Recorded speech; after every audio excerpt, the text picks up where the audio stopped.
Well, again, welcome everyone. Happy Friday. It's November 21st. Welcome to the regular board meeting of ReGen Monterey. So I'll call this meeting to order. So roll call, please. Chair Shirley. Here. Vice Chair Delgado. Here. Director Blackwelder. Here. Director Askew. Here. Director Barber. Present. Director Garcia Rizola. Director McKee. Here. Director Fedori. Here. Director Burt. Here. We have a quorum. Great, thank you. I just want to recognize Director Blackwelder. We are so happy to have you back. Be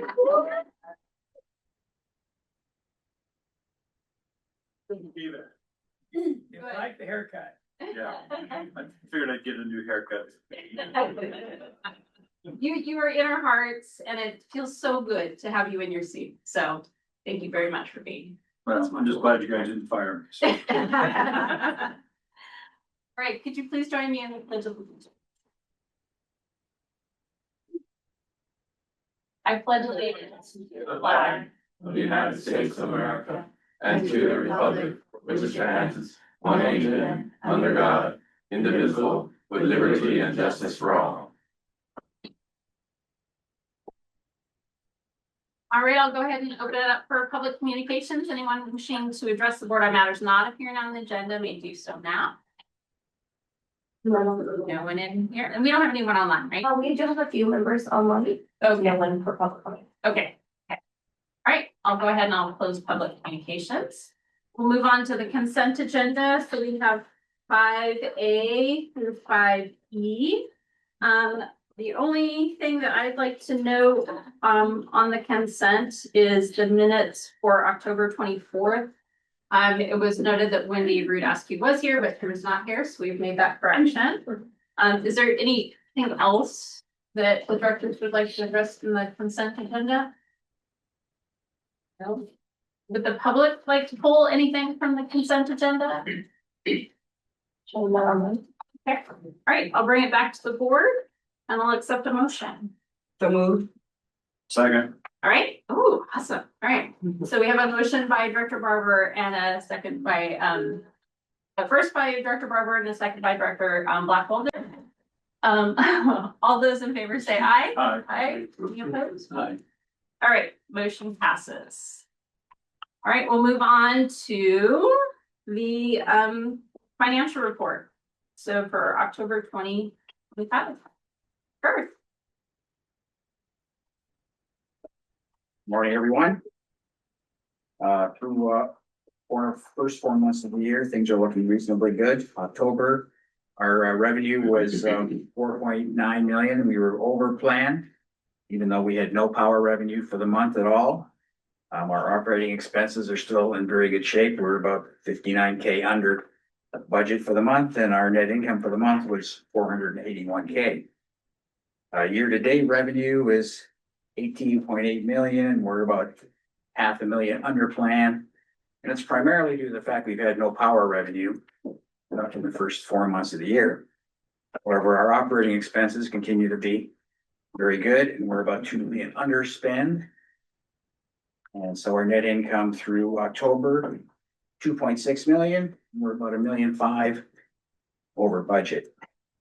Any questions? I'd be happy to take them.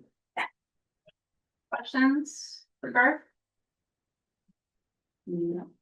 All right, thank you, Garth. Appreciate it. All right, we'll move on to recognition presentations. We have a recognition of 25 years of service for Victor Aguion, our maintenance shop supervisor, and is it Ephraim? This can be. That is correct. Thank you, Chair. Yeah.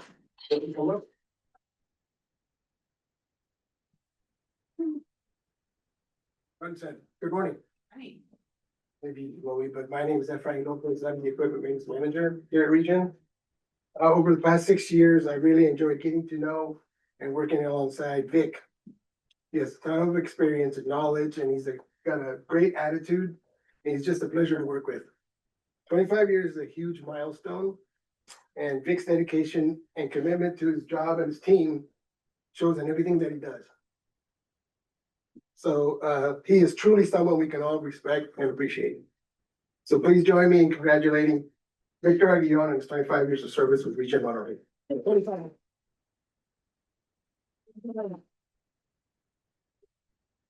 Felipe hasn't? You have it right here. Okay.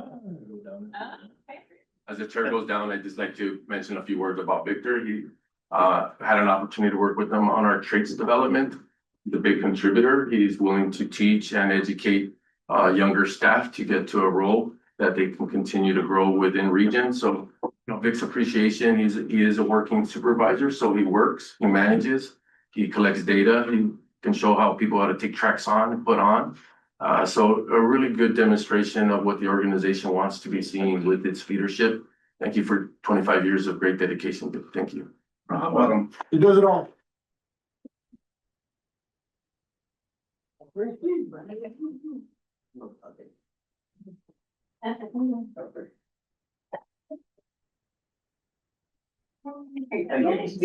you. See? Well, I just want to thank Nick for everybody.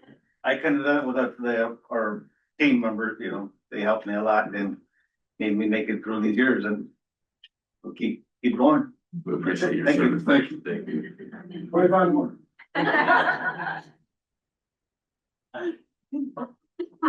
Thank you. All right, we'll move on to our discussion items. So at 8A, approve the new limited term classification of financial analyst and related pay schedule. And we have Felipe who's going to be presenting this item. Thank you, Chair.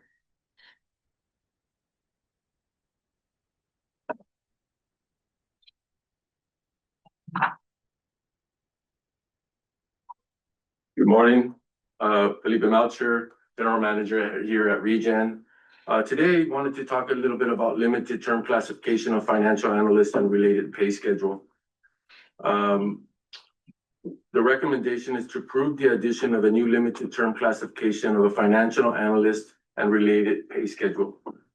On November 5th, 2025, the Personnel Committee reviewed and approved staff's proposal recommending the board approval of a new additional limited term 12-month classification outlined below.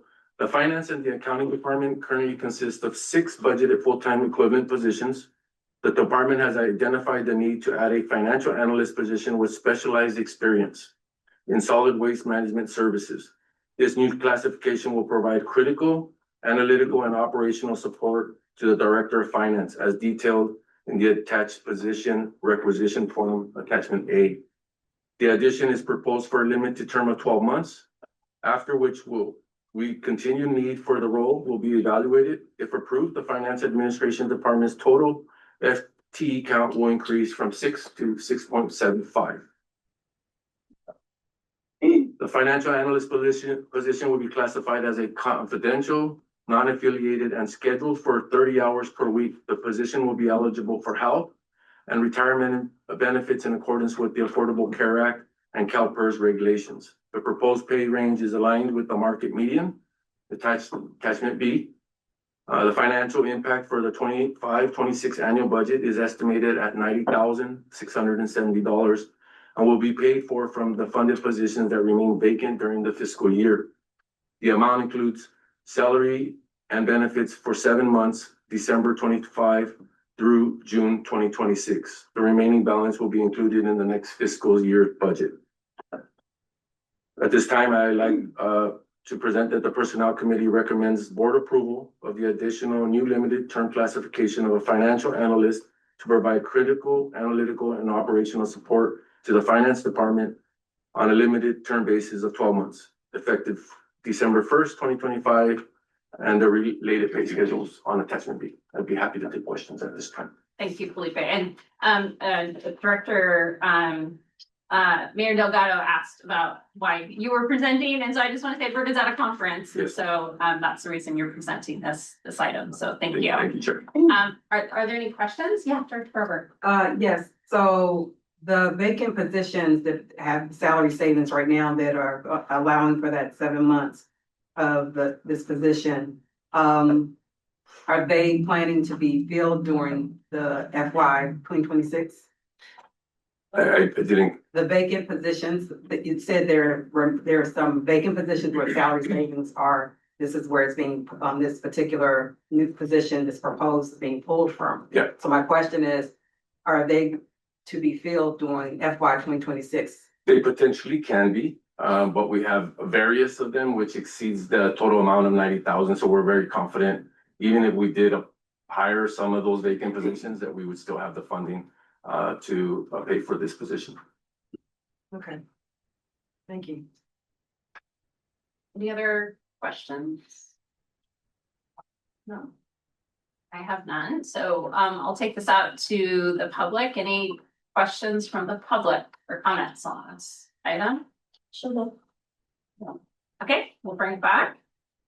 So if there's any further communication, I will take a motion on this item. All right. Second. All right, so first by Director Pedori, second by Director Barber. All those in favor say aye. Aye. Any opposed? All right, motion passes. Thank you. Well, All right, you can stay right up there, right? So with Yes. the AP fiscal year 25-26 economic hardship discretionary bonus, also was from Human Resources, but Felipe is gonna be something. The recommendation will have two items in it. Approval of the resolution 2025-15 approving fiscal year 25-26 economic hardship discretion bonus. And second, the payment of the fiscal year 2025-26 economic hardship discretionary bonus to eligible employees not to exceed $500 after payroll deductions. On November 5th, 2025, the Personnel Committee reviewed, approved staff's proposal of recommending board approval of fiscal year 2025-26 economic hardship discretionary bonus as outlined below. In recent months, economic conditions have continued to place an increased financial pressure on working families across the region. Rising housing costs and the escalating prices of essential goods have further intensified these economic challenges. According to MIT Living Wage Calculator, the current living wage for Monterey County is approximately $35 per hour, reflecting the high cost of the living in our area. At the same time, the federal government has delayed supplemental nutrition assistance programs, benefits reducing the level of support available to lower and moderate income households. This freeze, combined with the sustained high cost of living, may further strain employees' ability to meet basic living expenses. On November 5th, the Personnel Committee considered staff's proposal to recommend to the board approval of an economic hardship discretionary bonus for employees earning less than $35 per hour. This one-time bonus would serve as a temporary measure to help offset the increased cost of living and recognize the ongoing commitment to our workforce during difficult economic times. Upon approval, a total of 54 employees would be eligible to receive this bonus. Resolution 2025-15, formal documents in this action. The fiscal impact for 25-26 annual budget is estimated at $34,000, which includes a 25% allocation for required payroll taxes and would be funded from the general employee compensation budget. Conclusion, the Personnel Committee recommends the board approval for 25-26 economic hardship discretionary bonus to employees earning less than $35 per hour to acknowledge the financial strain caused by rising living costs, to lessen the impact and the lack of availability to the supplemental nutrition assistance programs. This recommendation aligns with ReGen's Monterey core values of stewardship, supporting both fiscal responsibility and the well-being of our employees. Be happy to take questions at this time. Thank you. I might have read this wrong, but it says employees whose base hourly rate is $35 or less. That's correct. You said 35, less than 35. 35 or less. Yes, you are correct. Okay. Any additional questions? Comments? Yeah, I just, we had a chance to discuss this at the Personnel Committee, and I think one of the reasons why I value so much serving on ReGen is the commitment of the board, but also the commitment of the staff and the values that allow us as an organization to a lot of places we talk about valuing our staff and our workforce, but here at ReGen, the commitment of our policies to actually align with those values has been consistent over time, whether it be in working to raise our lower paid employees up to parity through our negotiations, or in our historic, our holiday pay, like how just everything that the region has done from a policy standpoint has aligned with our values. And I think it's just another example of, and credit where credit's due, another example of staff and our team bringing forward a recommendation to the board, driving the policies forward. So we've set the policies, and then our team is bringing forward these recommendations. And I just want to say thank you to the staff who's driving these policies forward. I want to also recognize $35 an hour as the living wage. So many of our workforce around this county are not making anywhere near that in a position where they are able to weather the economic storms that are around us. So I'm fully supportive of this item, and I want to acknowledge the values that it embodies and who we are as an organization. And one of the things that we talked about when this was in committee was trying to think about how we use this policy as a way to, how do we talk about this as an example of the region values, and even as an opportunity to encourage others in our region to think about how many employees do you have in your organization who are making less than living wage at $35 an hour? What are the opportunities that we have within our region to think about policies that could allow support for those employees that are making less than living wage dollars? I know a lot of our cities have supported contributing to the food bank, and well, the SNAP benefits were on. A lot of our larger employers have participated in philanthropic contributions to support housing and other safety net services.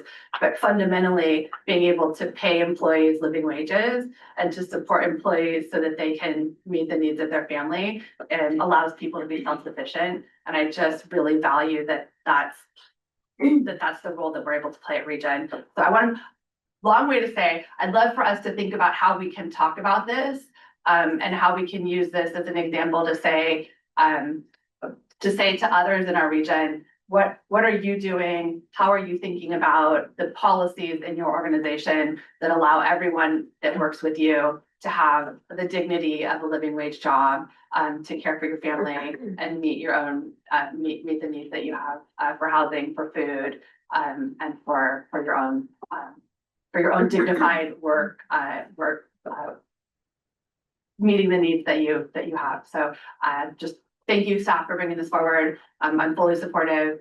I'm really glad that we're in a financial position to be able to do this. And I think that there's sort of a next step in addition to adopting policy. Great. Thank you, Wendy. I firmly believe everything that you stated. I know this is coming at a good time, certainly with the holidays and those increased needs. So I appreciate the personnel committee digging in this and having those discussions. So thank you very much. Thank you to staff as well. Any additional comments or questions? Okay, we'll take this out to the public. Any public comment on this item? No one online? Okay, bring it back. All right, so the recommended motion is approval of the resolution and then approval of the payment. So if there's any further discussion? We'll recommend action. All right.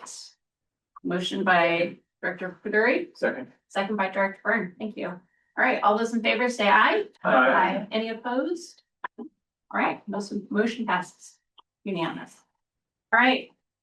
Move on to 8C. Authorize a power purchase short-term agreement with Central Coast Community Power Energy, 3CE, and termination of existing agreement with Three Phases Renewables LLC. All right, thank you, Chair. Before I jump into the recommendation and the summaries that we have out there, they're a little bit complex. I think they have a lot of detail in them. I wouldn't get so hung up on it. Again, this is potential terms. As ReGen begins to look at long-term planning for how to best utilize the landfill gas, this new agreement gives us a stronger, more predictable pricing for our renewable energy, a fixed rate, hopefully improving our revenue, shared liability, partnership support, while keeping that local energy here within Monterey County. We're looking for the recommendation to authorize the general manager to negotiate and enter into a short-term power purchase agreement with Central Coast Community Energy, consistent with the terms presented to the board and otherwise in the best interest of ReGen, and terminate the existing power sales arrangement with Three Phases Renewables LLC. Regular operation of ReGen's landfill results in landfill gas, a natural byproduct of decomposition of organic materials in the landfill. Landfill gas is about 50% methane and 50% carbon dioxide. Methane is a greenhouse gas pollutant. The state and local air resources board require ReGen to monitor, collect, and control landfill gas emissions. Some examples of that is use the gas, convert the gas to electricity, or flare or burn the gas. Beginning in 1983, ReGen elected to address the landfill gas by converting it to electricity. Since that time, ReGen has invested in capital and operations on site to allow ReGen to convert landfill gas to electricity. ReGen was one of the earliest adopters of landfill gas to energy and has served as a model since that time. ReGen is currently engaged in strategic planning process to consider the optimal use of landfill gas over a long period of time. Among the options ReGen will consider and are continuing to convert landfill gas to electricity, begin converting landfill gas into pipeline quality natural gas, or some combination of both. That strategic planning process begins with initiation and planning phase that is expected to take 1 to 2 years and address topics like, what are the options?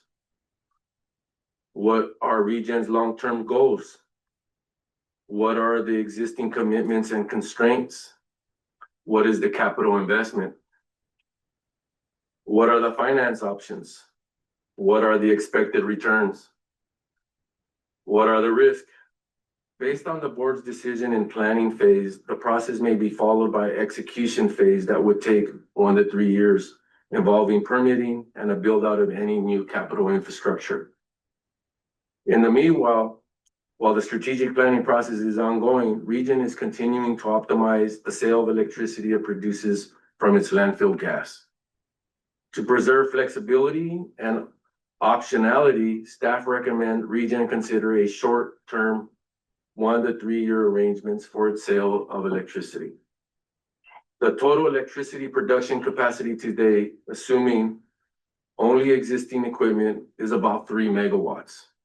2 of the 4 engines are available, with the remaining 2 being considered for recapitalization, depending on the outcome of landfill gas study. When running 4 engines, up to 5 megawatts can be achieved. ReGen utilizes approximately about a half a megawatt of power on average to power its on-site operations. Excess energy is available for sale. Generally, excess energy is distributed over PG&E's infrastructure and sold to purchasing power entities on the Cal-ISO market. In 2021, ReGen and its neighbor Monterey One Water entered into an agreement setting forth certain expectations of parties for sale of the portion of ReGen's landfill gas to electricity power and its intent to power Monterey One's water purification facility. ReGen is expected to sell 1.2 megawatts to Monterey One Water, with the option for Monterey One Water to purchase an additional 1.05 megawatts of dispatchable capacity. As of today, Monterey One Water is not ready to accept the electricity, and ReGen has not completed and started up the electrical interconnection to Monterey One Water. We got our switchgear installed. We're prepared. We are waiting for the switchgear over the fence on the Monterey One Water side to be installed. There is some integrity concerns with the existing switchgear that exists today. So that is being deferred until it arrives, and we're expecting June, July, or August of 2026. Beginning in 2012, ReGen sold a portion of the electricity produced by its landfill gas and certain renewable electricity credits to Three Phases Renewable, an energy service provider based in El Segundo, California, that purchases power and markets it for sale to third-party buyers. The agreement has been renewed several times, and under the version of the agreement, Three Phases paid early on in its inception about $85 a kilowatt hour. And if we went into the detail of that, $40 a megawatt hour plus $45 in a renewable energy credit. So definitely favorable early on, and we can see why we entered into an agreement with Three Phases. Shortly after June 2016, Three Phases has instead paid CalISO a market price for the energy at the project nodes plus a fixed $13 per associated renewable energy credit. So about $85 early on, and now it's about $60. We project that it's about $47 a megawatt hour. So you can see the increase of the sale per megawatt hour, but a decrease in the renewable energy credit that was once 45 is now 13. So it went from 85 to about 60 today. And that's why we have interest in looking at our option with 3CE. In the meanwhile, staff has identified an opportunity to partner with local community choice aggregator 3CE to sell electricity produced by its landfill gas plant on a short-term basis, while ReGen completes its strategic planning process for a long-term use of its landfill gas. 3CE serves 95% of the population throughout Monterey, San Benito, Santa Cruz, San Luis Obispo, and Santa Barbara counties, including each of the communities within ReGen's jurisdictions. The discussion today, ReGen and 3CE staff have been negotiating a potential term of a short-term purchase power agreement for several months. While the negotiations are not yet complete, ReGen staff believes the agencies have aligned around certain essential transaction terms as follows. Price, $80 per megawatt, up to an annual ceiling. Again, Three Phases early on, 2012, about 85. It's since then dropped down to about 60. And now we have an option to take us back to about $80 a megawatt hour.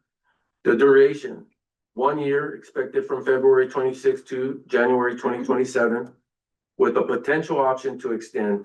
Exact duration within 1 to 3 years, still under discussion. Quantity, 17,000 megawatt per hour is expected is the ceiling, 15,300 megawatt hour per hour guaranteed floor, with the exact ceiling still under discussion.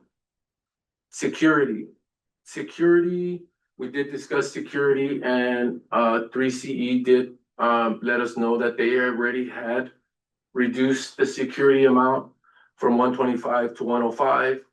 Because we're in bargaining, we're gonna still ask for a little bit more, but I think we are amendable to the discussion with 3CE. Penalties, compensate for power necessary to replace undelivered ReGen power below the annual floor. Default upon failure to meet half of the ceiling in a given year or 65% of the ceiling over 2 years. Staff believes that the contemplated short-term PPA with 3CE is favorable to ReGen for the following reasons. The PPA provides more favorable price terms and certainty to ReGen that the existing arrangement selling power to Three Phases at Casio markets. The PPA enables ReGen's flexibility to make prudent decisions regarding its near, medium-term, operational, and investment choices while still ensuring favorable compensation in its existing production. Supports green power production and the application in the local community. And it really gives us time to find our 20 to 30-year vessel of our best usage of landfill gas utilization. The contemplated purchase powering agreement with 3CE would commit the majority of ReGen's available energy over the short term. Accordingly, staff recommends that ReGen and 3CE negotiate and approve a mutually accepted PPA. The board authorized the general manager to terminate the existing power sales arrangement with 3 phases. Staff believes the fiscal impact of the proposed purchase powering agreement with 3CE will be net positive and an improvement compared to the existing terms with 3 phases.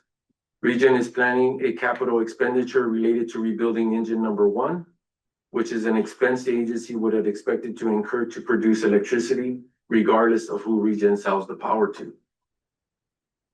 In conclusion, if the board accepts this staff recommendation, staff plan to complete negotiations of the purchase powering agreement with 3CE over the next few weeks. The general manager would be authorized to negotiate the terms that are at least as favorable as what is described here, and otherwise exercise his discretion to negotiate terms, conditions, and provisions that are favorable to ReGen based on consultation with ReGen's legal counsel. Josh, I believe was gonna be on the line as well. Appreciate all his extra effort. Staff expects 3CE would present the proposed PP purchase power agreement to 3CE to their operations board in December of 2025, and that 3CE's full board would see this item January 2026. Assuming 3CE board approval, staff expects the PPA term to begin in February of 2026. Should ReGen and 3CE not reach a mutual acceptable terms, ReGen would expect to continue its existing arrangement with 3 phases while the agency completes its strategic planning process for the long term. Thank you, Chair. At this time, I'd be happy to try to address some questions. Yes, sir. Perfect. So I'm just trying to get some clarification on one part of it. You said with 3 phases, at the end of this year, it goes to month, so meaning January 1st, it goes to month, or? Yes. Okay, so if it goes month to month in January 1st and we give a 60-day notice, wouldn't that be March 1st for? It potentially could. It potentially could. February? Yes.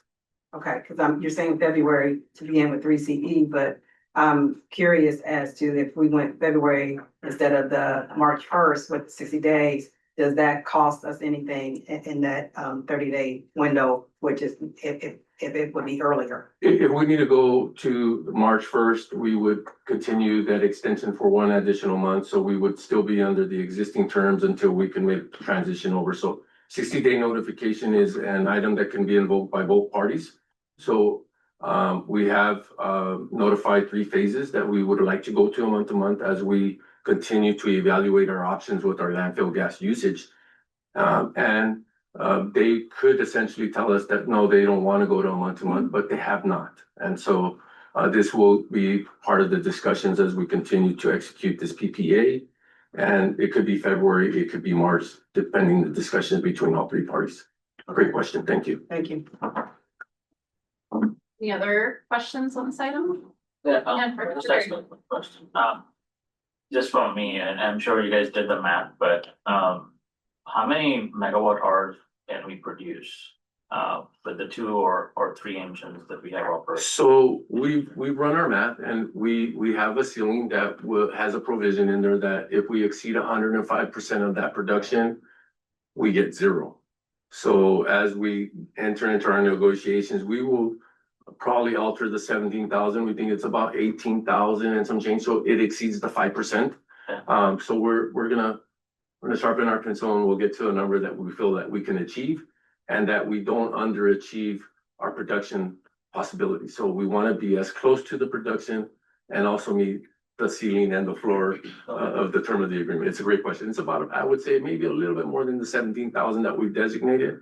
And I think we were a little bit cautious of overcommitting and underproducing. Okay, and so really, and the bottom line is we're confident that we're gonna meet the floor number right here. Yes. 17. Absolutely, yes. 15,000. Yes. And that includes the 0.54 that we use. Correct. For facility And program. it includes the upcoming cast, but there's other items that are competing for the power, but Sure. we understand that.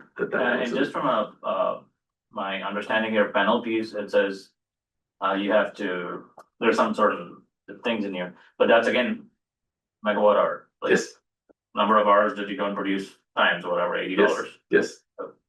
Yeah, I'm generally supportive of this because, I think we're doing things locally. I mean, I think the biggest thing is really, maintaining that, or starting to maintain a relationship with 3CE, which I think needs to be more strengthened, and this is the perfect opportunity to do it. So I'm supportive. Thank you. And I appreciate the comments about 3CE.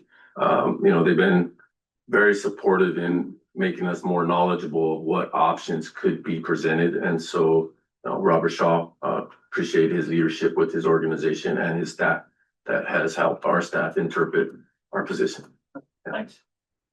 I agree with this comment, and right now, we're not producing any power, right? Correct. So that's, what you're saying is that's not likely to ever happen again. Well, right now, we're not producing, not because of any of the agreements that we have, is we have a ground fault. We do have PG&E on site today. They were this last piece of our puzzle to resolve our ground fault. So we're excited today. We potentially anticipated maybe a power outage during our meeting, but that hasn't happened, so that may be a good sign. We would hope to be resolving the ground fault and be prepared to operate in the future. If we hear anything between here and negotiating this term, we may slow down our position if we see anything that is riskful for the It's a organization. unique situation that Yes. happened. Yes. Thank you. I'm sorry, can I ask Yes, one? sure. Sorry, a follow-up question because that triggered, the fact that you mentioned that we could have a power outage, right? Why can't we look into like something called batteries to store or something?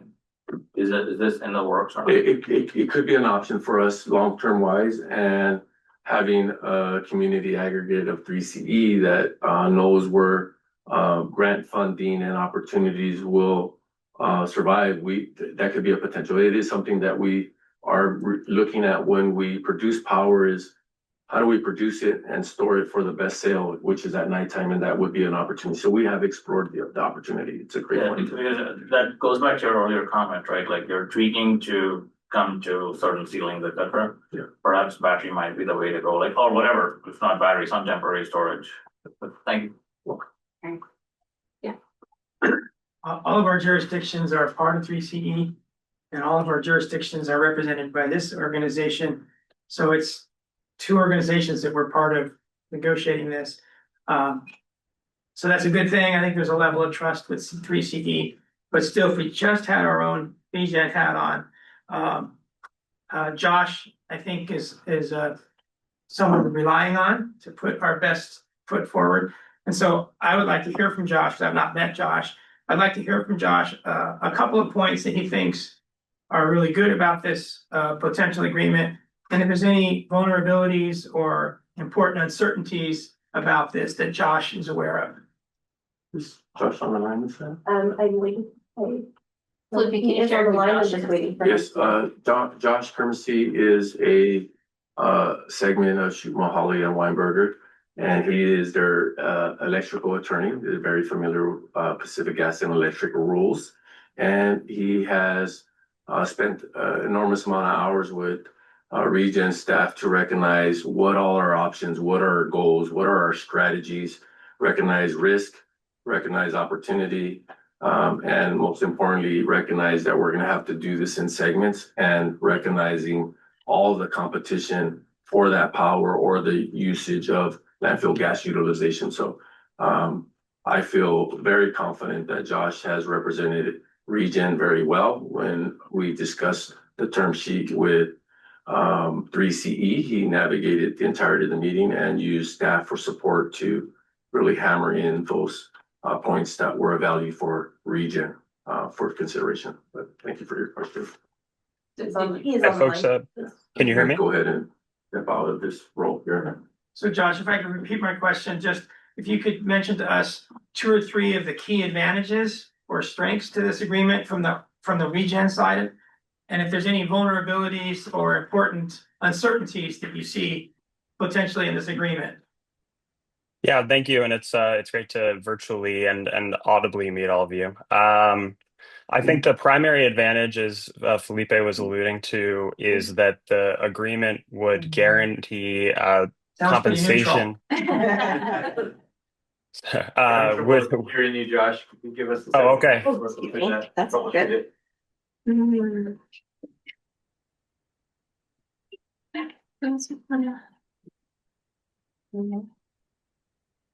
How's the audio now? We can hear you now. Got you. Great. Thank you. Okay, wonderful. Yeah, that's right. Exactly neutral. No, it's great to meet all of you virtually and audibly. So I'll talk about I think the big advantage, and then I'll mention how what the vulnerability that we're considering entering negotiations and how we think we've mitigated it.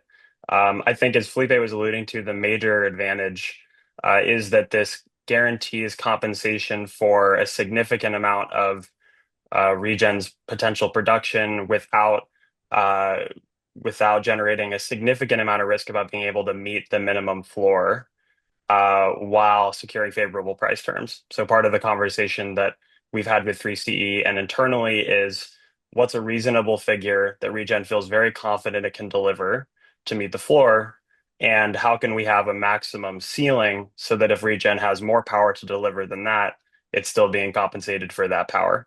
And I think that's the primary math game that we entered the conversation having, and 3CE has been amenable to providing favorable terms on both those fronts. So I think that's the primary advantage. And the second I'll mention is the likelihood that it's a 1 year term with a potential option to extend.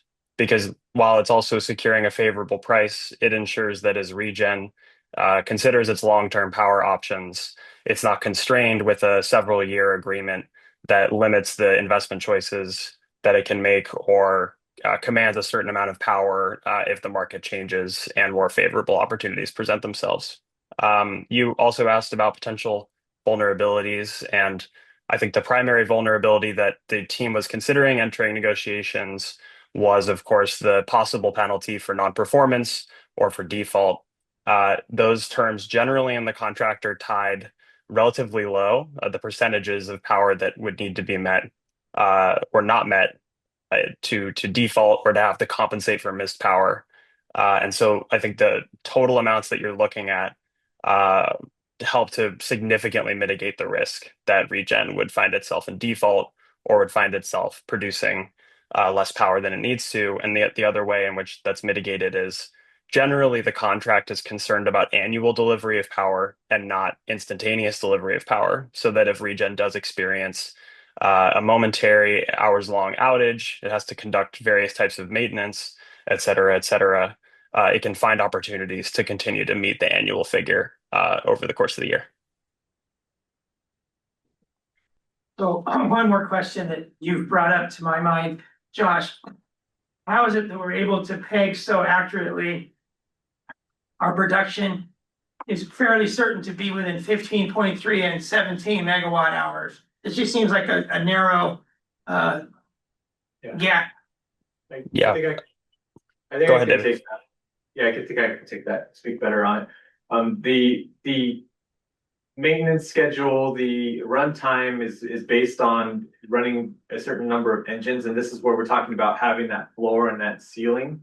And we've decided to rebuild the engine, so we believe we're gonna have a good reliability on the engine performance. But really that ceiling and floor is kind of the sweet spot we're trying to work out with 3CE and talk about what we're committing to as far as power delivery. So we know historic runtime numbers. We know what new engine's going to run. We know what the maintenance schedule of the new engine's going to be. So we can be pretty confident in how much power we deliver to meet that floor. And this is kind of the crux of it all, is we want to make sure we can meet that commitment. Our gas is constantly coming out of the landfill, so we have a fuel source always available. And as long as we keep the maintenance up and ensure those engines can run 24/7, so we feel pretty confident in that floor and that ceiling. Thank you, Josh. I Thank you. Thank you. David, I have a quick question. So with the two engines that we have now that we're confident with, we could deliver this power and we can still power ourselves. And we could power M1 when that starts, or would we need a third engine for that? That's a really good question.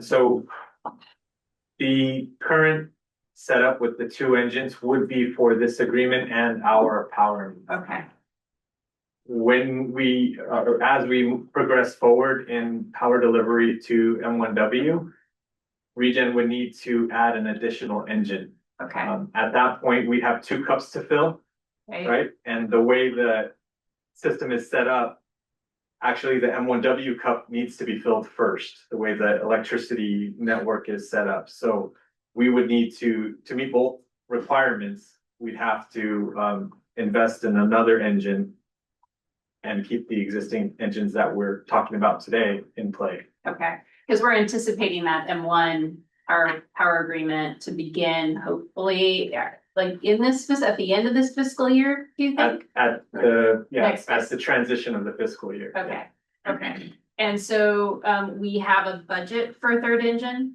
Like, are we? We have about $12 million for capital investments to redo those engines.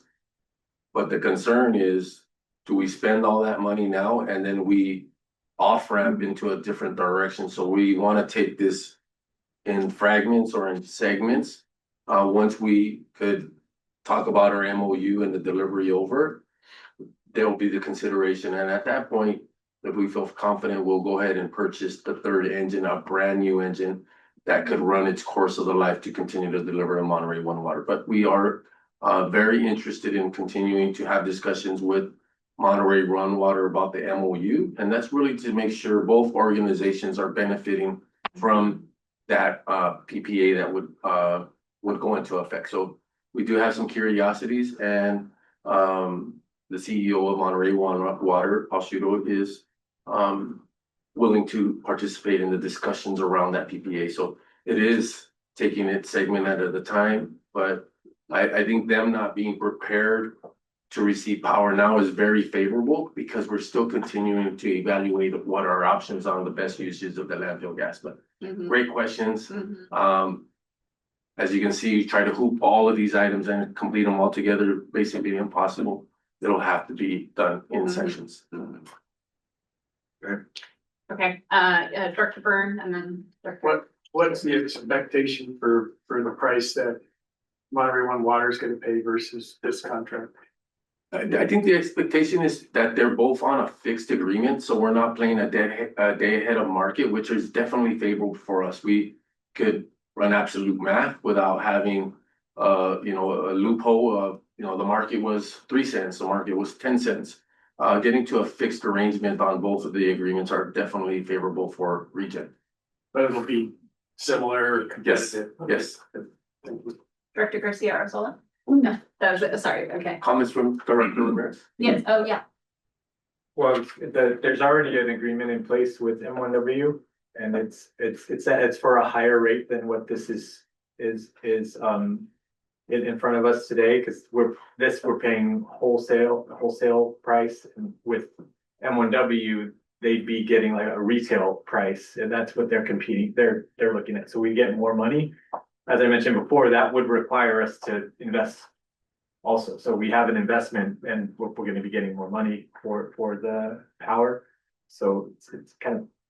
We want to better recoup our dollars for our investment. So we've already invested about $2.5 million on the transmission to get power there, with no surety that we would better recoup on those investments. So that is going to be of importance for us to evaluate as we want to deliver power over to Monterey One Water. How do we recoup our investments and not only sell power at a better than retail price? Yeah.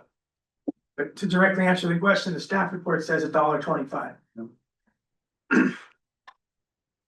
Is that still a current? That's about 12.5 cents. Yeah, kilowatt. For Monterey One Water, yeah, that's the thing. Yes, so, I think in my understanding of what we were envisioning with Monterey One Water, it's almost, it's a different, like apples to oranges. with a microgrid concept where we would be almost a resilient Island. an island of energy production and utilization where we would be separated from, we would have our own control of energy separate from PG&E. So not only would we be selling energy to Monterey One Water, but we would be resilient from PG&E in the face of disasters. So it's almost a different concept completely than just selling energy from one place to the next.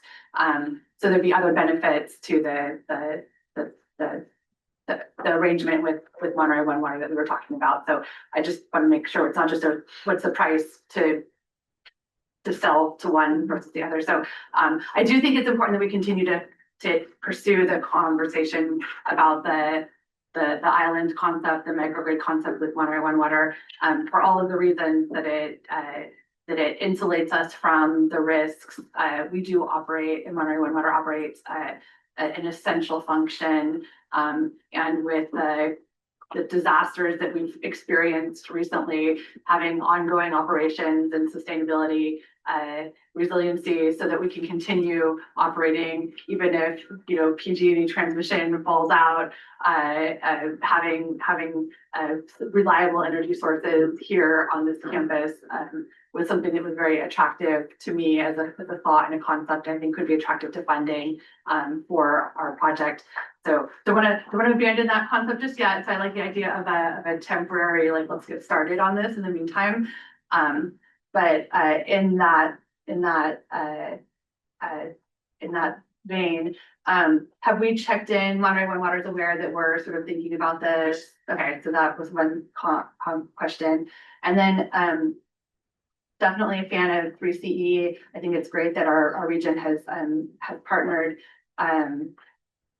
for the delivery, the floor and the max. You mentioned that that's just the way that the minimum and the maximum. So our floor is we're for some reason not able to deliver power. The penalties, that's based on an average over what, an annual average of delivery or a monthly average of delivery? Total for the year. Total for the year. So if we were to fall offline for, say, a week because we had to replace something or an engine went offline, we're not on penalty for the week that we're offline, so long as we're above average for the rest of the. Correct. As long as the end of the year, we've delivered that packet of energy. The total average over the annual, yes. annualized over the year.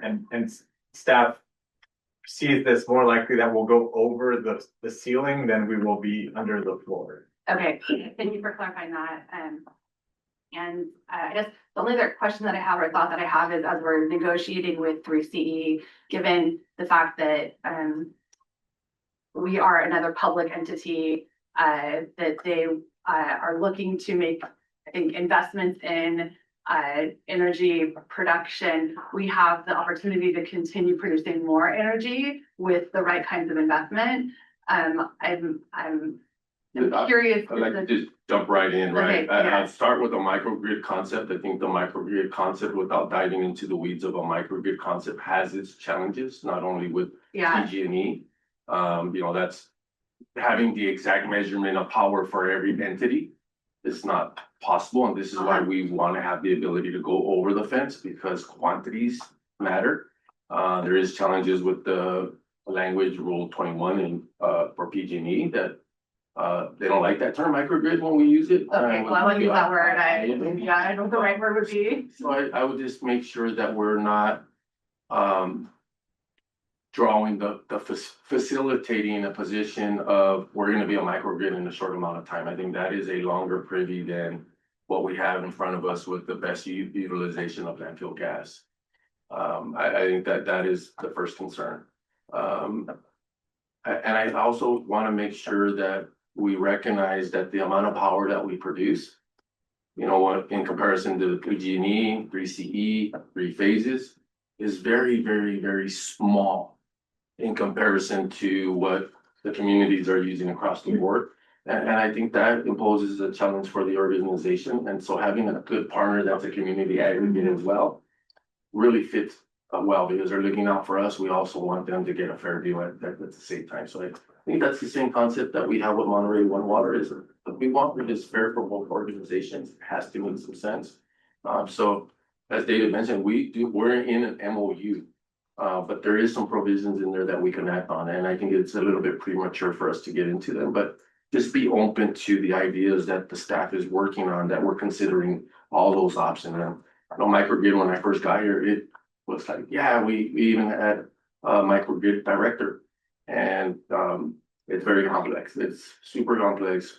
I'm very grateful for Jameson and David and the members of the team, Katie, that are diving into the details of it and then having the legal support to recognize the challenges and risk of doing any of it. So it is at the beginning and inception of our thought process of developing. First thing is develop the best utilization for the landfill gas as we continue to That we track. currently have. Yeah, Yeah. and then the amount of power, gas that we have could generate more power than what we have today. The nuance that we have right in front of us is our transformer that is given to us free PG&E through their infrastructure only has the capacity of 5 megawatts to be delivered over the fence. So we could technically, in theory, create 5 megawatts that will go directly over the fence and megawatts created within our facility. So it's a balance act. We would have better produce 10 megawatts and send it over the fence because that transformer doesn't have the capacity for it. We would essentially own the fix to the substations, the transformers, which would eat into our return on investment. So we are monitoring it, but we also recognize the challenges with the existing infrastructure we have today. So that's why we're looking broadly across and maybe a hybrid version of some power and some renewable natural gas, because we want to use the full tank of gas we have in our landfill and not flare up any dollars. But we also recognize we couldn't just generate all power and send it over the fence because we don't have the capacity today. Right. But we are recognizing and turning over every stone and asking the same questions: is why this, why not that, why this, why not that? But it is going to be a very complex system. We're going to have a couple of different buyers and our own utilization, and then also maximizing the gas tank that we have in the landfill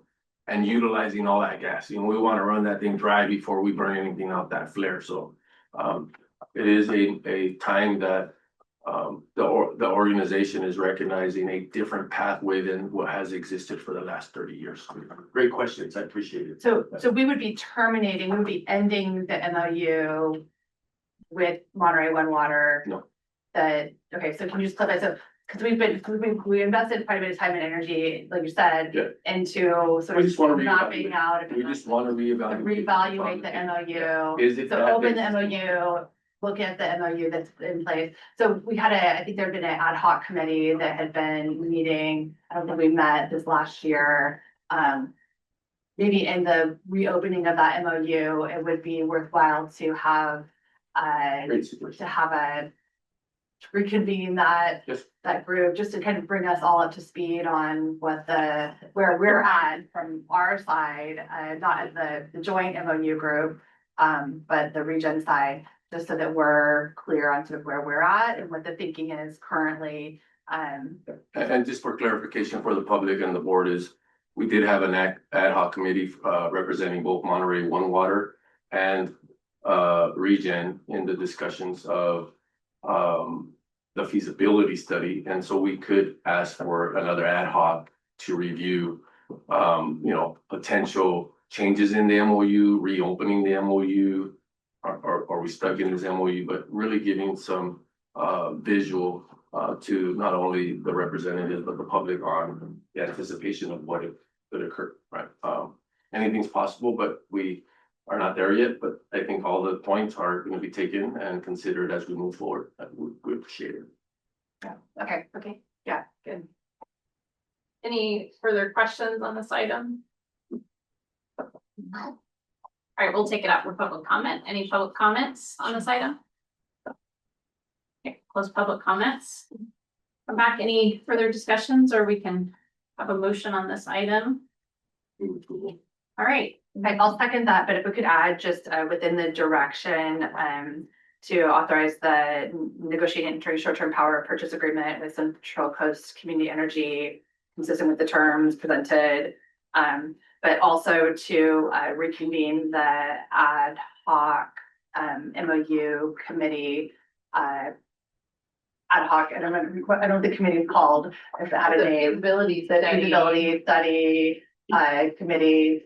I think the committee would be new, and I would suggest that we make the recommendation at the time that we start having the discussions with Monterey One Water. So let's invoke that Okay, and we can. okay, well, let's make this, okay, I'll second your motion, then I'll make a second motion if I can.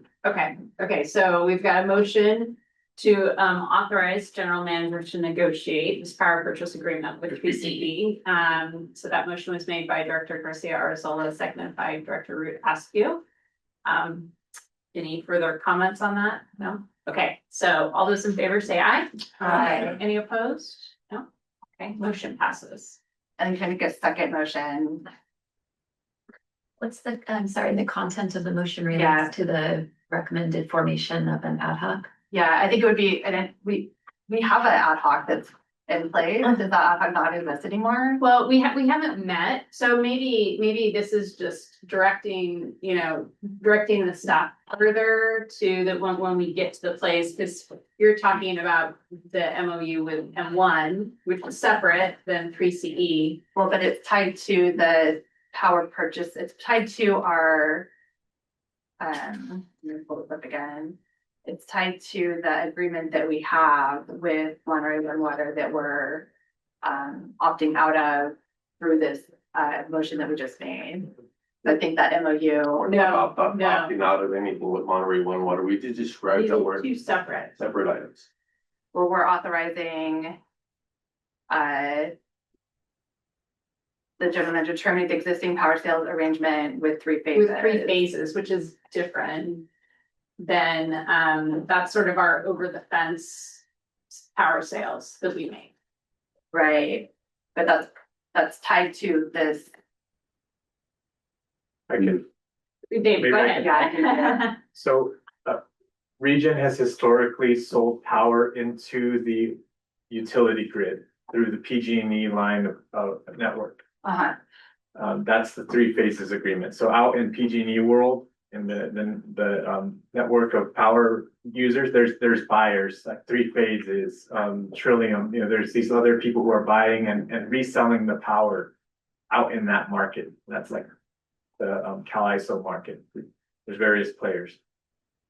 The M1W sales are directly, I walk over the fence, I shake the hand, and we run a power line over the fence Okay. to the neighbor.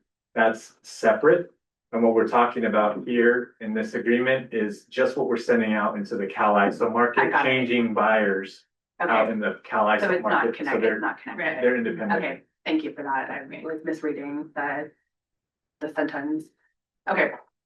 Then we'll bring it back. I will, Yeah, thank I will you. commit to bringing the Okay. committee together as. No we- motion needed. We'll bring it back. Everything Okay, thank you for discussed. clarifying. I appreciate it.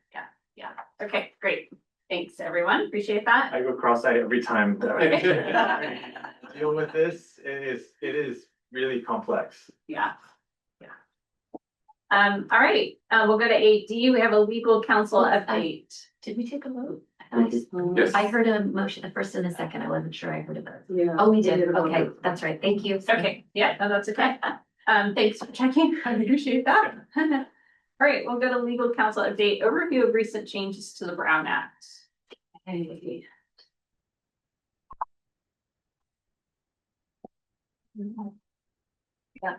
Okay, good morning, Deborah Miller, Schumacher Neuenberger, your general counsel. And I'm here today to provide you an update on what's going on with amendments to the Brown Act. You probably have heard about SB 707.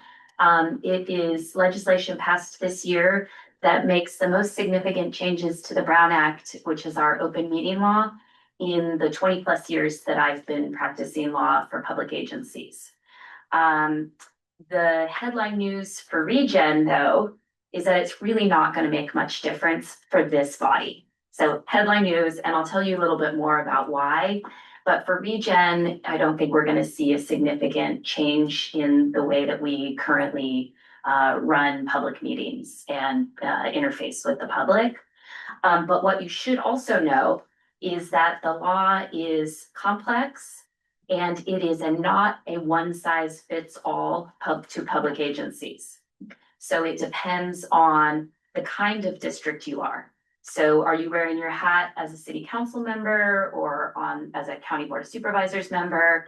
Or are you wearing your hat sitting on a special district board like ReGen? That matters to what the rules are under the new Brown Act laws. It matters how big your public entity is. So there's a break point for big cities and small cities, big counties and small counties, big special districts and small special districts. It matters for special districts how many employees you have. So do you have a lot of employees or less than that break point of employees? It matters whether you are sitting on a body that's made up of elected officials or you're talking about a body that's made up of appointed officials. For ReGen, we don't have any of those, but wearing your hat says city council, town council, board of supervisors, you probably, I'm guessing, have bodies that are made up of volunteers and uncompensated folks, maybe on your planning commission, or you might have a public art commission or something along a library commission. So depending on whether it's a body of elected officials or a body of appointed officials, the rules may be different. And then lastly, whether it's a body that has decision-making authority or is only advisory is going to make a difference. So I guess the point of all of that is to tell you that what your city attorney or your county council is telling you when you're wearing your hat sitting at a city council meeting might be different than what I'm going to tell you about ReGen, and they both are true, right? So it really depends on the body that we're talking about and what rules apply. Some of the most widely reported features about the changes to the Brown Act you may have heard about, requiring transcription, producing agendas and materials in other languages, having Zoom features available for the public, the need to suspend or even terminate business in some cases if your technology goes down. Most of those provisions only apply to eligible bodies. And so headline news are not going to apply to ReGen. Might apply to your other bodies, but aren't going to apply to ReGen. And the reason is that ReGen is a special district and the rules only apply to special districts where the district serves an entire county with a population greater than 600,000 and where the body has more than 200 FTE employees. And Director Rudescu, I think that Monterey County is under that 600,000 threshold if my Google search was right. Okay. And I checked with Berta to confirm we have less than 200 FTE here at our body. And so most of these new provisions are not going to apply to us. Okay, but let me tell you about a couple of the things that will apply here. First, related to teleconferencing. So that's attending a meeting remotely. All of what I think about as the traditional teleconferencing rules still apply. So you still have available to you the choice to tell IDA, I'm going to be I need to attend the meeting from an offsite location. Here is the address. It puts it on the agenda. You post that agenda at the location where you are, whether it's a hotel conference room or something like that, and you invite the public to attend. All of that traditional process is still available to you and is unchanged. And a lot of jurisdictions find that that's sort of the simplest approach for their board members to attend remotely. But sometimes that's not available. Either you don't have enough notice of where you're going to be located, or it's not a situation where it's comfortable or appropriate to let the public in and attend the meeting with you. So the new changes to the Brown Act provide 7 options of new teleconferencing rules. Only one of those I think is going to be pertinent to this body, and it's pretty similar to what you already have. So it's not a huge change. And that is what's called the just cause option, which probably sounds familiar because we have right now something like a just cause option. And so under the new changes to the Brown Act, they sort of streamlined some of that existing just cause language and sort of tweaked some of the rules. So let me tell you, just remind you what those are.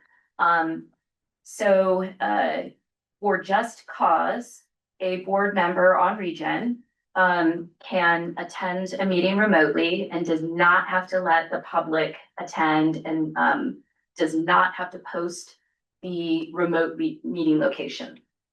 Just cause includes if you have a childcare need. So your babysitter didn't show up this morning and you need to get to a meeting. If you have a contagious illness, so you're sick, but you still want to participate in a ReGen board meeting. If you're traveling on official business of either your home legislative body or ReGen, note that that's not other work travel. That's only work travel for your public agency. If you're caregiving for an immunocompromised child or parent or certain other family members, that's just cause. And then certain military service obligations. So the law gives us you the option for any of those just cause reasons to attend the meeting remotely. A couple of restrictions on that. At least a quorum of this body needs to be here in person. So less than a quorum of folks can use just cause at one time. You can't all use it at the same time. The person who is relying on the just cause provision has to provide notice to IDA at the earliest opportunity, but that might be 5 minutes before the meeting starts, and that's okay if that's your situation. You have to participate if you're using the just cause remote participation. You need to participate in both audio and visual, so you have to be like on a Zoom format. And then you only get to use it 2 times per year per board member. And that's because this body only meets once a month. And so if we were a body that met more than once a month, you'd have more options, but 2 times a year. Other things that apply if we are to use the just cause option, the agency needs to telecast the meeting remotely over an audiovisual platform for the public. So we have to make that available. With this body, you've been doing that already, so it's not really any change. Other agencies and jurisdictions that I work for haven't yet implemented this or have declined to implement a Zoom option for the public, so it's going to be new for them, but you're already doing it, so it's not a significant change for you. The one thing to know if any member is relying on the just cause provision is that if we do have a technical difficulty, if the power went out and somebody on the board was using the just cause provision to attend remotely, we would have to stop business. So even if a quorum of the board is here in person, if one board member is attending the meeting remotely under the just cause provision, we would need to stop business unless and until we can get that internet connection back up and running. So I don't know that we've ever had that circumstance where we've had a break in our technology, so that might be a small risk, but just to know that that's a possibility. So for this body, not much change. There are other new options for remote participation. There are 7 total, just cause is one of them, that probably are not going to apply to us. One of those, of course, is an emergency provision. So you remember during COVID, we had to adopt findings about there was a local emergency happening and everybody was attending remotely. Okay, so maybe that will come up, hopefully not. Okay. I'll mention 2 of others of the 7 that I don't think are going to apply, but just so you have them in your brain in case you hear about them out in the world. There is a clause that allows eligible multi-jurisdictional bodies to attend remotely. But there, it has to be because the board members drive a significant distance to the board meeting, which is greater than 20 miles. And I did a little Google search last night, and I think, Director Peduri, you might be the furthest distance, or maybe Director Byrne, you might be but it's less than 20 miles each way to get from your home jurisdiction to this meeting location. You're saying jurisdiction or home? Well, I guess I looked at your city hall just to give me a sense of, where you're coming from. And I believe that it would be based on, okay, Home. okay. So from your home. And then that's at least what they're doing here. Traveling from their home, right, okay. But I believe it's all within less than 20 miles, each way to get from their home or their city hall to this location. Also, to rely on that, the board members have to not be compensated, and you do get a small stipend for attending meetings, I believe. Therefore, regardless of that distance, this clause is not available to this board, at this point. One other that I'll mention, just in case you hear about it wearing your other hats, is that eligible subsidiary bodies may have the option to participate remotely. We don't have any eligible subsidiary bodies. That's probably going to be like your planning commissions and things. So I'll just mention that, but note that I don't think any are available here. Okay, so that's teleconferencing. Again, headline news is that the traditional rule is available to you, and we currently rely on the current version of Just Cause. And I don't know if anybody's ever needed it. Yeah, but it remains available even after the changes in law. I do have a question on that one. Do they still have to vote that it's okay to?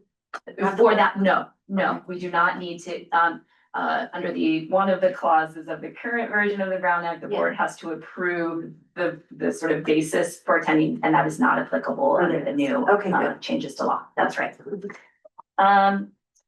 Couple other things that I'll mention in the update to the law. We need to provide copies of the Brown Act to every new board member. So that will be happening.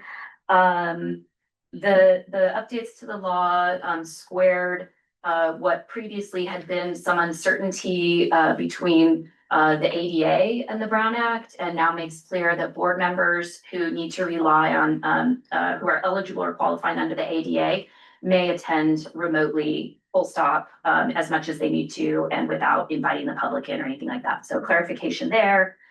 You may remember that right now. Yeah, so previously, city attorney types had some questions about, well, how do we reconcile what the ADA requires and offers to board members who are qualifying for the under the ADA and our Brown Act requirements. The new changes to the Brown Act make clear that a board member who is qualifying under the ADA may attend remotely without needing to invite members of the public into their home or wherever they're attending from, as much as they need to, which might mean every single meeting instead of any limitations on the amount of times they can rely on that. So to clarify, so a board member who qualifies under the ADA could attend all of their board meetings remotely? Yes. Regardless of Just Cause being only 2 board meetings? Correct. So to qualify under an ADA, so like if a board member were immunocompromised, where it was and had a doctor's notification, they could have that submitted to the clerk. And then the Just Cause no longer applies. That's right, Just Cause is separate, that's right. And then as long as the majority of the quorum of the board is present in the meeting location, they would be able to continue to be present, be a part of the board. That's really significant, actually. Yeah, it's a awesome change, in the law to confirm that that's the expectation, And the public doesn't have to be present at their home. That's correct. Okay, thank you. I hadn't read that part of it, but that's huge. Yeah. Okay, thank you. So you might be familiar that right now under the law, the senior local agency executive, in our case, Felipe, when there's changes made to his salary or benefits, we need to do an oral report prior to making any changes to his salary and benefits. Under the revisions to the law, they've expanded that to now include department heads. So before the board approves adjustments to salary or compensation for department heads, we need to make an oral report on the record of those changes. That's a new requirement. And I'll just also mention some jurisdictions during COVID experienced, unfortunately, Zoom bombing, folks, making inappropriate oral or visual comments. The law tries to clean up some of that. I'm not sure it does a very good job of it. So we still have all of our regular strategies for trying to ensure civil discourse and making sure that comments are germane to the subject matter of the meeting and the item at hand, but it is not a perfect solution. And I understand the League of Cities did really raise this with the legislature and point out some of the problems that had been had with Zoom bombing, and they did not come up, in my view, with a great solution here. So we still have that to contend with. What was their solution? Yeah, so they said, well, you can use the same tools that you apply to in-person interruptions of meetings. So if you read in the newspaper, the city of Berkeley, for example, city council meetings had lots of interruptions, intentional through protest actions. And there are limits on how you can try to control for folks who are actually interrupting the business of the agency. So if they're actually making it impossible to do work, then a public agency can seek to remove such folks from the meeting room, but that's obviously challenging and not favored. So they didn't really provide us much except to say you can do online what you currently can do in person. I see. Yeah. So again, headline news, not much change for this body, but do please pay attention to which agency you're representing and what meeting you're sitting in, and know that the rules may vary depending on what hat you're wearing on a particular day or moment. Great, thank you. Yeah, Wendy. I did have a question. So the subsidiary bodies, would the committees that we have qualify under that because they're advisory in nature, they're not making any decisions? That's the question I had when I was reading. Yeah, except that our subsidiary bodies are made up of elected officials, and so no. Of elected officials. Okay, Yeah. I think. Yeah. Just a couple of questions. Yeah. I'm assuming this doesn't apply to the state assembly, right? It's only growth. Yeah, they have the Bagweed Act, that's right. So the just cause provisions as we have today allows us to vote remotely, right? Like they can vote remotely. Is that all the same, like from a voting perspective? If suppose somebody is not locationed or addressed, they cannot vote, right? Is that still the same? Still the same. If you are properly noticed to attend a meeting remotely, you may vote remotely. We need to call a roll call vote, so we can't all in favor say aye. Instead, we need to do person by person. If you are not properly noticed to attend a meeting remotely, you can still attend and participate as a member of the public, but you're not eligible to vote at a meeting if you're not properly noticed. Okay, so nothing has changed there, so it's No. still the same. That's right. And we keep mentioning Zoom, so Zoom is the default. No, I'm sorry, that's my shorthand. It's a two-way audio visual Okay, system. okay, so it can be, It could be Teams, Xerox, right? yeah, maybe YouTube, yes, okay, all right, thank you. yeah, sure. Related to if you're attending via Zoom properly noticed and you end up, your connection is broken and we have to stop the meeting. If we are relying on the just cause option for you to be attending, then yes, we have to stop the So meeting. what happens if right now I get a call and I have to leave? Does this meeting stop? No, So why so would yeah, they, why would they do that? It doesn't make any sense. it's a fine question, Director Byrne, to take up with the legislature. And somehow they think Zoom is special. It, The legislature does not seem to favor the use of technology by local government. So that's one way to discourage you from doing it. Right, be careful in other words. But if you're a certain size, you have to use it. But if I properly noticed and I get cut off, you don't have to stop the meeting. One more time. It's only the just cause because you're, If you are relying on our traditional approach, and you have posted your agenda and the public can come in and you have some technological difficulty, we don't have to stop the meeting. so do that if you think you're not. That is preferred. If you're able to give your meeting location so that Ida can post it on the agenda with the proper amount of time, that is certainly preferred. I was under the impression that if you do it the traditional way and you drop off and it breaks quorum. So that's true. Fair point. Fair point. That's right. Yeah, fair point. So there's the irony of that is like you're caring for someone who's sick, your parent caring for a sick child, and so you just leave your Zoom on and then you go take care of the sick child and you're just not present in the, so long as the Zoom connection, the audio visual connection doesn't disrupt. But if I say I'm leaving the meeting now, or like I'm only able to participate for half an hour and I will be leaving, like as long as you notice that you're leaving mid-meeting, But the whole meeting ends because of that? like there's got to be The some. rule is a technological difficulty. It So says a if technological technology difficulty. prohibits you from continuing to A participate, technological. that's when we have to stop the meeting if you are relying on the just cause option. Okay, Yeah. okay. And that'll be a cleanup there. Someone will have to mess with that. Okay. Any other questions? No. Deborah, thank you so much. Sure. Thank you. Appreciate that. Okay. We are gonna go on to other correspondence. We have a letter from the Monterey Bay Area Resources Board of Directors dated October 28th and October 27th. This, I think, Chair, we're gonna have Director Ramirez. Sure, this is an update to a report we gave a couple months back regarding an inspection that we had from both Monterey Bay Air Resources District and California Air Resources Board. And when they arrived at the site, they inspected the landfill and checked for surface emissions exceedances.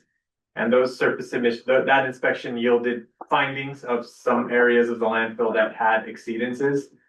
We were noticed by Monterey Bay Air Resources District that they were issuing us a violation because of those exceedances. And they presented a settlement offer. That settlement offer was in the neighborhood of $147,000. But they also offered us a chance to discuss the settlement offer and also to negotiate a different alternative settlement that we proposed. In the item, there's two letters. One letter was from ReGen to MBARD expressing a desire to expend those funds to improve the landfill gas management, which included purchase of a sensing tool, which is $25,000, where our staff can go around and do these checks ourselves without having to rely on a contractor to come in. The other element was a installation of a backup generator to power the flare. And the flare is a required element of the landfill where we have to be pulling gas from the landfill constantly 24/7 and burn and destroy that gas. So burn it off to reduce its greenhouse gas potential and destroy any kind of harmful emissions. And so when we lose power, that flare goes off. It can't function. So we presented a list of items we could do, and MBARD said that was the one they were most interested in us installing. And we offered that to MBARD as a alternative settlement. We submitted that we would install that backup generator, which would ensure continuous destruction of the landfill gas. And that's what our offer was, and they agreed, and we agreed to pay $15,000 to MBARD as part of the penalty to invest in the backup generator and also to purchase the instrument that we can measure the surface emissions with. So this is a report out of a finalized settlement that MBARD has accepted and we believe is mutually beneficial to both interests of both entities. So we really appreciate MBARD's willingness to work with us on this, and rather than just spending money on a fine, we're able to put that towards infrastructure, a good portion of that towards infrastructure here. And it's infrastructure that's going to benefit reduction in emissions and our operations. Thank you, David. Yeah, Director Barber. So I may have missed it. How much was the backup generator? The backup generator is estimated to be about $250,000. So it is above and beyond what the settlement offer was. And we were able to apply these funds rather than going to the fee or the penalty. We're able to apply the funds to that purchase. But you're also doing 15,000 for fine too. Correct, yeah. So if I could just add a little bit on the backup generator. It is an item that was essential for our daily obligations. When we have power outages, we had to have a technician drive in, and it has been a concern for MBARD in the past for us to install a backup generator. So it fell in line right at the time. We know we exceeded the position. We can also recognize that MBARD has an MOU with CARB, California Air Resources Board, to be the organization that imposes the penalty and fine, and we definitely are favorable by having MBARD being the person assigning the penalty rather than dealing directly with the state on it. So it is a good position for both agencies to demonstrate to CARB that we're being accountable and we're being held to the standard that's expected through that MOU between the two agencies. So I think we're doing the right thing. It was something that we were planning for. Probably was going to be in next year's capital spend. We just get to it sooner than later, and we address the concern MBARD has positioned themselves all the way up to this point. Thank you, David. Director Bird. Do they, as part of this game that's played, that you have to pay a penalty? I mean, because it seems like we're really going out of our way to make a big investment. Like, why the 15,000? It shows we're not just going all in on our own stuff that we get. I think there's acknowledgement that it is a penalty, that we should have some loss in the arrangement. And so we think it's fair to get off with no fine, and we just get to buy ourselves different stuff. It doesn't seem like a desirable option for MBARD. And so having some penalty amount in there to acknowledge that there are some funds exiting this organization is something we were willing to accept. Prize zero. A lot of things were discussed in the meeting of what is negotiation. So we have discussions about all kinds of numbers. So you think that's the lowest they're gonna go? Yeah, we think so. Okay, I mean, I'm assuming that because you're good negotiators. We did hear. I just figure I'd ask. Zero comment. I don't like to pay any money. Yeah, I agree. That would be our intent. That's sort of the baseline that they're gonna let you get away with. Okay, thank you. Director Delgado.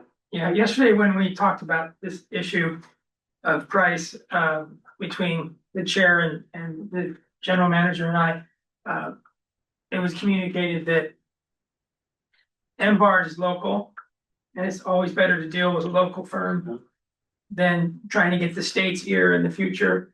And so it's possible that the local agency needs to maintain its independence to be allowed to be the representative of the state in violation cases and issue fines. And if they were too kind to all violators who were local all the time. So it's, I think in that vein that we feel the reduction from what it was to 15 grand we can live with. And we understand that MBARD has its own considerations it needs to maintain its position. Okay, got it. Good job. No. Any other questions, comments? Yeah, I sit on the MBARD board, and I think MBARD's working really hard to, monitor. This is a regulatory part of their responsibility. And Embark also has a number of grant programs that are reinvesting in the community to reduce emissions. And so while those fines are being charged, they're also being directly reinvested in the community to reduce emissions. So as we continue conversations, I think the intention is the relationship that's existing between our agency and Embark right now, I think is stronger than it's ever been from what I hear. The opportunity for us to continue looking for the grants that Embark is making available to continue investing in technology that allows us to reduce our emissions. There's opportunities on all sides there. So just for any assurances you're looking, the money that we're putting out when we find it directly being invested in reducing emissions elsewhere in the community. But I think we can also ask those questions and the conversations with Embark, what other opportunities do they have for dollars that are good.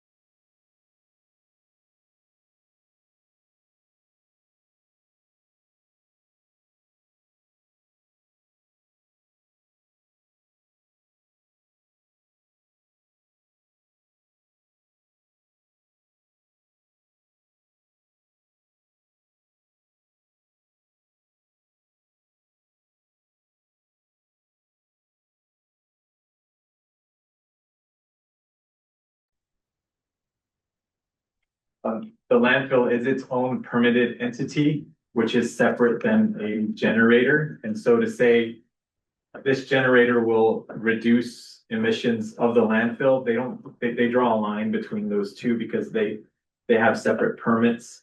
And because you have the landfill, you need to have the infrastructure to ensure that 24/7 you're able to destroy the gas. So I wish there was, but they look at them very separately and they think the obligations of the entities like us, which have a landfill, that the obligation is to, as a business and as a public agency that we are.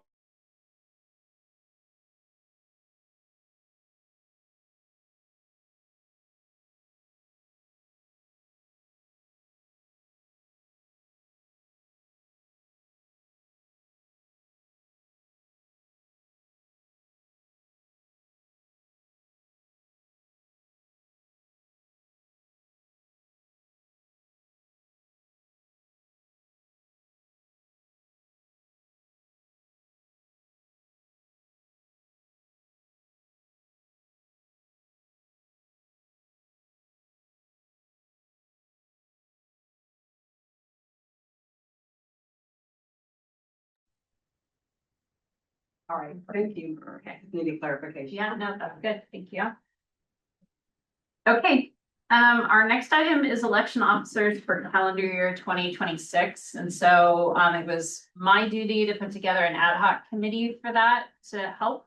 And so I asked Director Perduri and Director Barber to do that. And so at this time, I'll turn it over to Director Barber for that.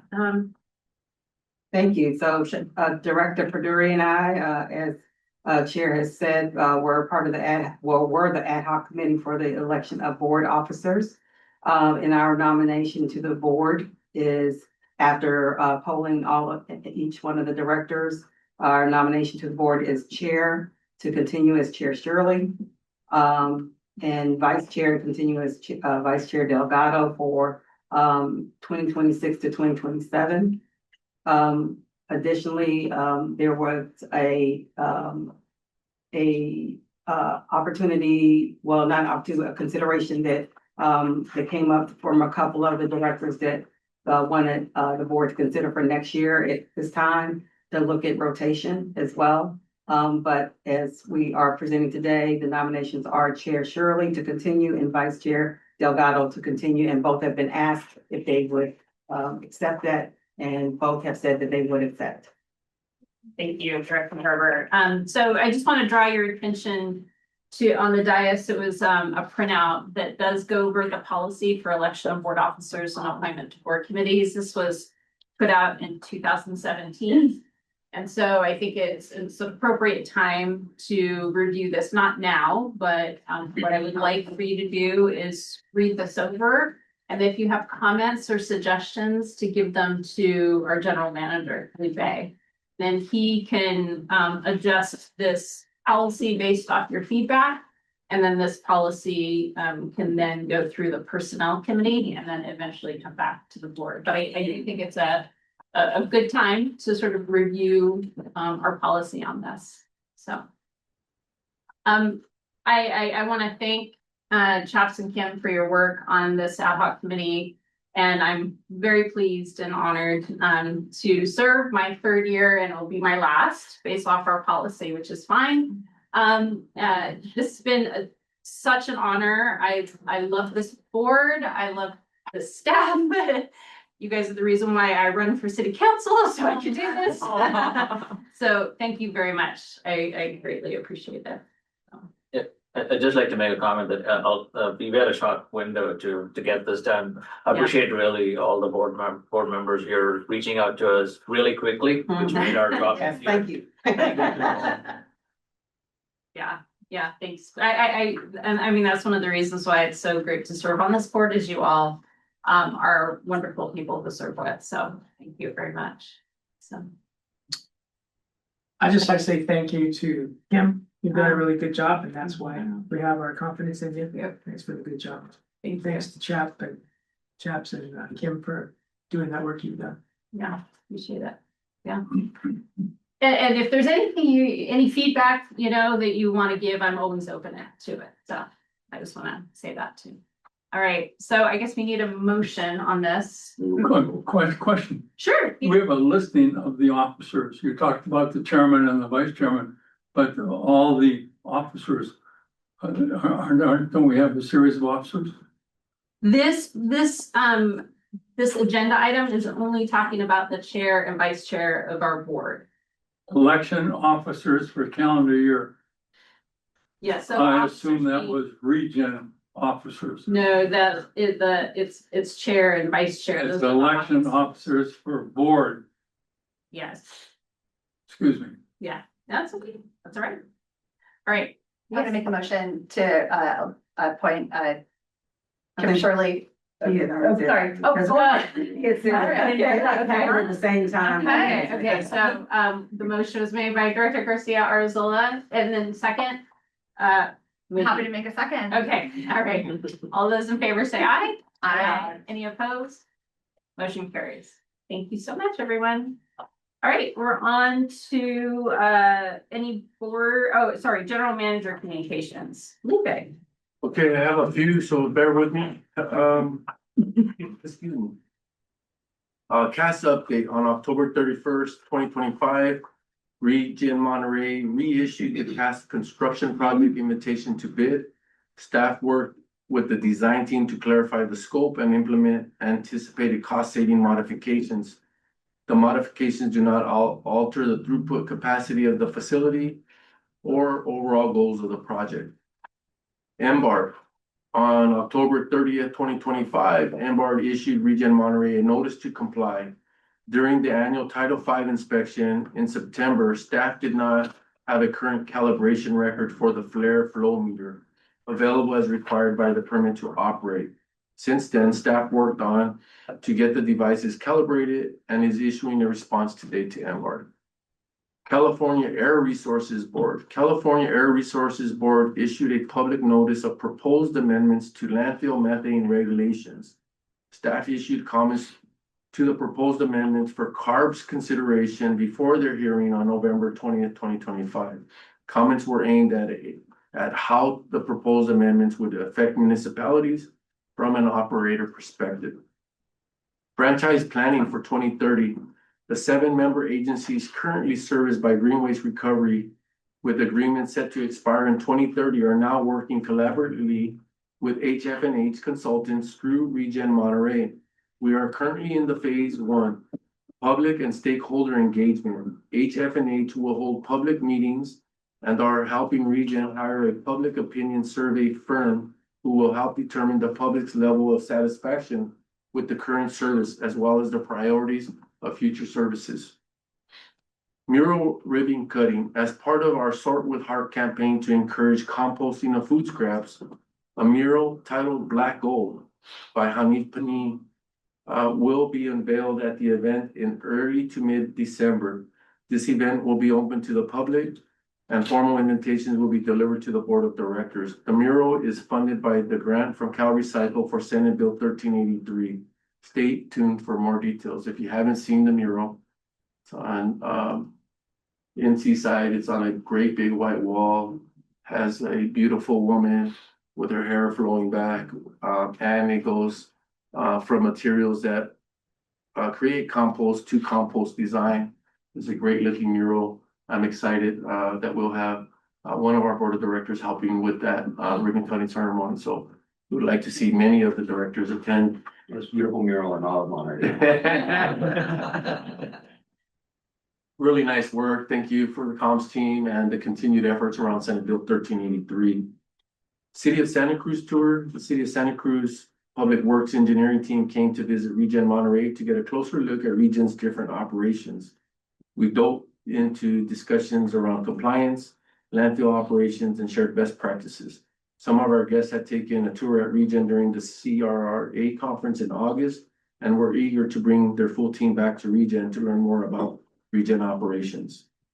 San Joaquin County tour. The San Joaquin County Solid Waste team visited ReGen to learn more about the Last Chance Mercantile as they implement a materials exchange program at one of their facilities. Their programs will help rescue items from being landfilled, and the public is allowed to receive up to 5 items at no cost. The solid waste team was most interested in learning how to manage a reuse program in a sustainable way. The 2025 Star Awards, our charged conversations have not left the visual of our public and other entities that are looking at it. Charged Conversations has received its second major recognition this year from California Association of Public Information Officials, the state's leading government communications organization. Our PSA on battery fire awareness and safe collection program was awarded a 2025 Star Award in the environmental issues category for government produced video programs. Wait, that's not on our list. It was just added. I'm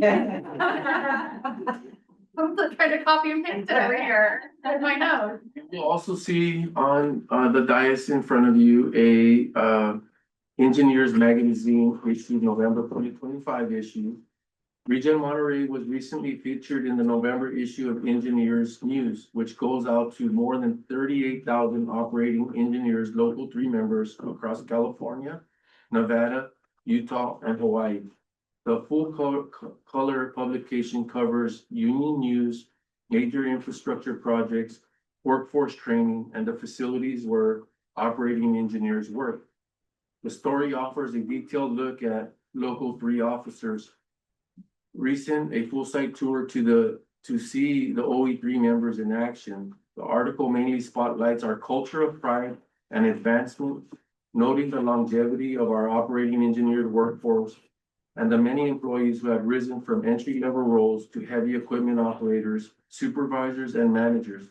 The article features photos of longtime ReGen employees who have received years of service awards from OE3 top leadership. Some quotes. The motto we see here for employee development, internal communication is a motto that every company should use, said business manager Dan Redding. I love my job. I work for the Disneyland of Waste. This is a good place, and they always take care of us, said Izzy Hernandez, our full barrel of energy employee. Also want to recognize County of Monterey and all its cities collectively earned official recognition for being Clean California County, which was another addition to our notices. California Giant Berry Farms Murph Tour. California Giant Berry Farm toured ReGen's recycle facility to get a better understanding of processes and operations. The tour attendees are California Giant Berry's Green Team, which focuses on educating employees about sustainable practices and engaging with the community. We're happy to host this group and are grateful for their employee-to-employee engagement. We had our Halloween costume and pumpkin contest that the social committee had for the Halloween and fall town hall for ReGen employees. There was a costume contest along with creative pumpkin competition. Special thanks to our guest judges, Kim Shirley, Freya Reed, Anna Velasquez, and our caterers for helping us pick up the contest winners. Many thanks to the engaged employees that dressed up and spread the Halloween spirit. Monterey Bay Charter School. The Monterey Bay Charter School received Congressional Award from Jimmy Panetta for 10 years as a NOAA Ocean Guardian School. ReGen's Franco Guzman volunteered at the event to host the Waste Diversion Education Assembly to celebrate their milestone accomplishment in the ocean conservation and environmental advocacy.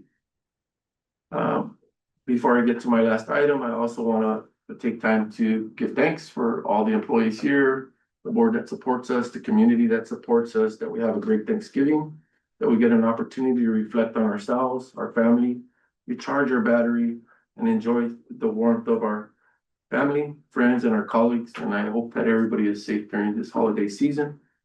And my last item had come to a surprise for me. Director Rodriguez has announced her retirement. We are grateful for her contributions to ReGen Monterey and wish her the best in the next chapter. And at this time, I'd like to invite Helen up to the podium.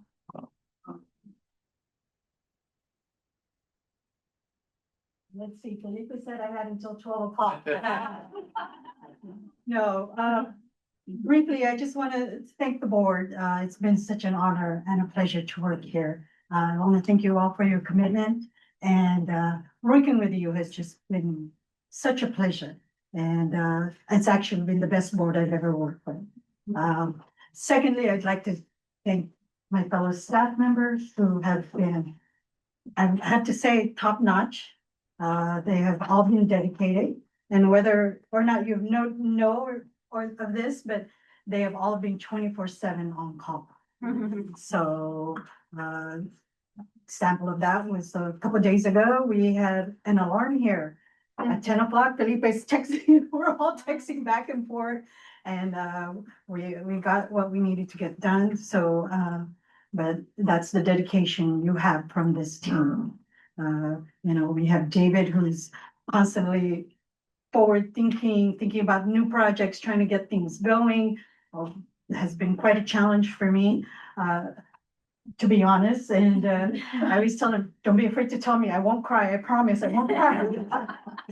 And then Zoe, of course, who's always very good at communications. And I always tell her, I don't know how you do it because I really don't like speaking in public. And then we have Jameson, who's been really just handling the operations. And, you know, it's been a good working relationship with everyone here. So I really appreciate that. But I really would like to say thank you to Felipe. For most of you who don't know, I was his very first hire. I came in shortly, right after he did. And so I want to thank him for that honor and that opportunity. He not only knows me, my family personally, my family comes from Soledad and knows his wife as well. But he has always has had, I would say, the same motto as I had, which has always been people first, family first. And I have always taken that to heart, and I greatly appreciate that. And as Izzy said, we're working in the Disneyland of waste, and it is a far cry from when we first started here. And the turnaround in the district and the employee morale has just been 360, if not 380. So I want to thank everyone. And I just, you know, family calls. It wasn't something I wasn't, that I was anticipating. I was hoping to work here till I'm 70, but sadly family calls. But exciting part is that I will also coming after the new year, shortly after the new year, become first-time grandmother. And so I'm very much looking forward to that. So I have some challenges coming forward, but also some joys coming. And so I want to thank you and I wish all of you a happy holiday. Mayor Delgado, I'm gonna miss not dancing with you on the Christmas card. Hopefully I will get a chance to come back and juice. So, Yes. but thank you so much. Thank you to Felipe. Well, I took 5 minutes, so. Public speaking was all right, Helen. Thank you, Helen. It's been really wonderful to work with you. So, and I'm so excited that you're retiring for wonderful reasons. This is, it's very exciting. So, thank you. Thank you so much. All right. And are there any board communications? Nope. All right. So we'll move into our next item is closed session. So we have an item that's conference with legal counsel on anticipated litigation. So I'll open it up for public comment if there's any public comments on this item. All right. So I'll close public comments and we will adjourn to closed session. So.